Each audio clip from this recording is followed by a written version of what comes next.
Mice and the Cat. Once upon a time, in a warm little barn at the edge of a sunny meadow, there lived a lively family of mice. They spent their days nibbling on bits of grain, chasing one another through the haystacks, and playing hide and seek among the straw. Life could have been peaceful, but it wasn't. In the same barn lived a very clever, very quiet cat. Her eyes glowed like lanterns in the dark. Her paws touched the ground without a sound. She would hide in the shadows, watching, waiting, and when a mouse dared to venture out, she would leap. Many a mouse had vanished this way, and the rest lived in constant worry. One chilly evening, the mice gathered in their little hole in the wall. "We must find a way to keep safe from the cat," they whispered. "If we could hear her coming, we'd have time to run." A young mouse, full of excitement, jumped up. "I know," he squeaked. "Let's tie a small bell around her neck. Whenever she moves, the bell will ring and we'll be safe." The other mice clapped their tiny paws. What clever a plan! But then an old, wise mouse spoke. "It is indeed a fine idea," he said kindly. "But who among us will be brave enough to put the bell on the cat?" Silence. The mice looked down at their paws. No one spoke. No one volunteered. And so the cat continued to roam the barn, silent as ever. The moral of the story is, it's easy to share ideas, but we must think if they can truly be done, and who will do them. The Farmer and His Sons. The Secret Treasure of Hard Work. Once upon a time, an old farmer lived in a small village with his 3 sons.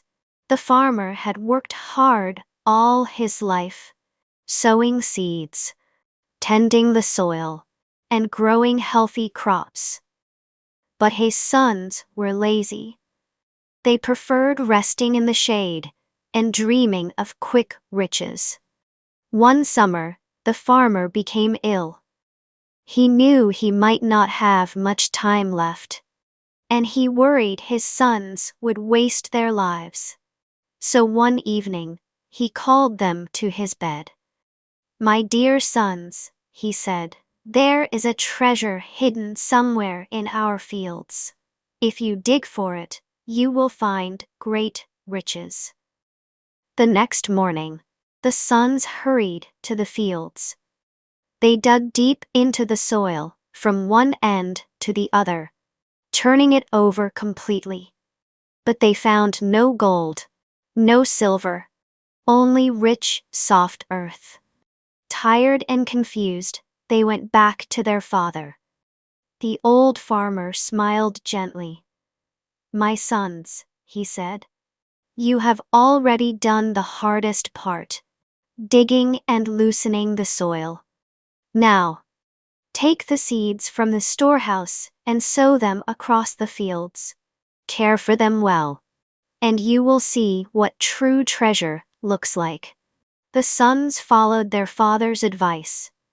They sowed the seeds, watered them, and tended the land every day.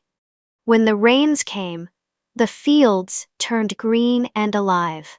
By harvest time, golden grain swayed in the breeze, more than they had ever seen before. The farmer, now weaker but happy, said, "My sons, the treasure I promised is here before you. Food for the year, money for your needs, and the knowledge that hard work always pays off. From that day, the sons worked with pride, and the farm flourished for years to come. All right, my little friends. What have we learned from this story? When you work hard with your own hands, the rewards will surely come.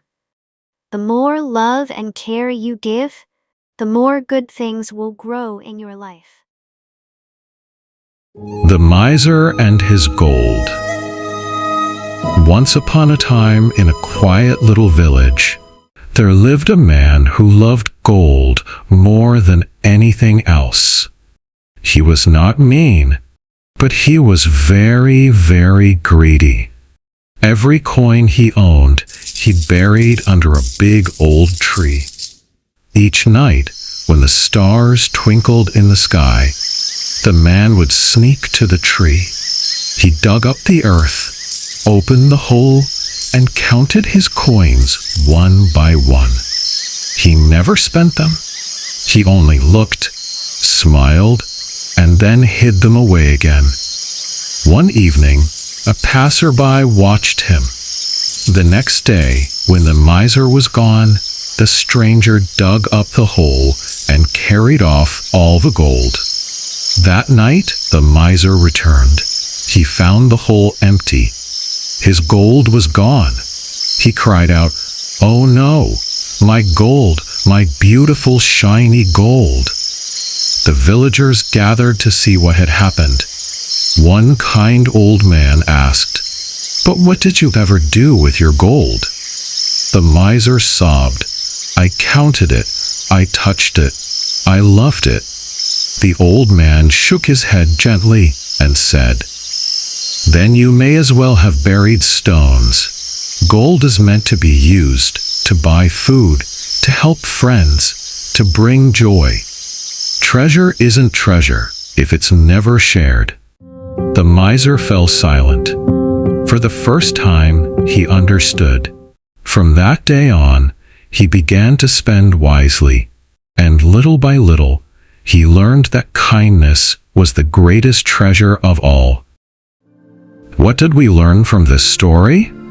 Saving is important, but money should not be hidden away. It should be used wisely to care, share, and bring happiness. A Fox and the Stork. Once upon a time, there was a clever fox. One day, the fox thought of a trick. He invited his friend, the stork, to dinner. "Come, my dear friend," said the fox. "I will make you a wonderful meal." The stork was happy. She flapped her wings and said, "Thank you, fox. I will be there." That evening, the fox served soup, but he poured it into a very shallow dish. The fox lapped it up quickly with his tongue. Slurp, slurp, slurp. But the poor stork could not eat. Her long beak just slid across the dish. She tried. Peck, peck, peck, but nothing. The fox laughed. "Oh dear, can't you eat?" The stork was polite, but she was also sad. A few days later, the stork had an idea. She invited the fox to her home. "Come, my friend," said the stork.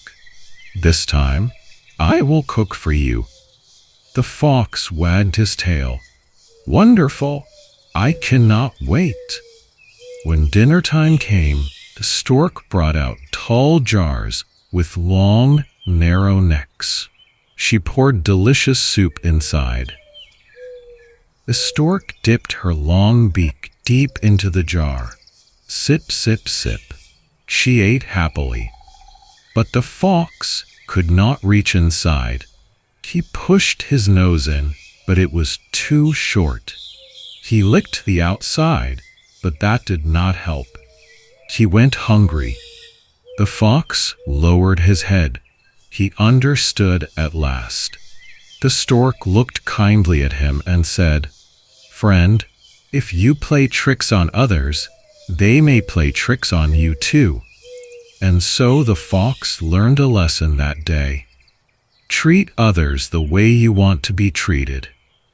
Little friends, what did we learn from the story? We should always treat others kindly, because the way we treat others is the way they will treat us. The Fisherman and the Little Fish. Once upon a time, by the edge of a quiet blue sea, there lived a kind but hard-working fisherman. Every morning, he would set out with his net, hoping the ocean would bless him with a good catch to feed his family. One sunny afternoon, the fisherman cast his net into the water and pulled it up with care. To his surprise, there was only one little fish wriggling inside. It was tiny, no bigger than his hand. The fisherman sighed. What a small catch for such a long day of work. But before he could place the fish into his basket, something magical happened. The little fish spoke. "Please, kind fisherman," the fish said in a soft voice. "I am so very small now. If you let me go back into the sea, I promise I will grow bigger. One day you can catch me again, and I will make a much better meal for you and your family." The fisherman looked at the little fish and thought for a moment. The fish's words sounded clever, but the fisherman was wise. He shook his head gently and said, "Little one, I cannot let you go. A small fish in my hand is better than the promise of a big fish I may never see again. Today, you will help fill my pot, and that is certain." The fisherman carefully placed it into his basket. Then he smiled kindly and added, "Do not be sad. You will not go to waste. You will be part of the meal that keeps my family strong and thankful." And so the fisherman carried his basket home, grateful for the gift the sea had given, no matter how small. That evening, his family shared a simple supper together, happy and content. After waiting all day without food, the family finally shared their simple supper together. As daily tradition, they thanked God, the sea, and the little fish for the small meal that filled their hearts with gratitude. Little friends, what did we learn from the story? We learned that it is always better to appreciate what we have right now, instead of waiting for something uncertain in the future.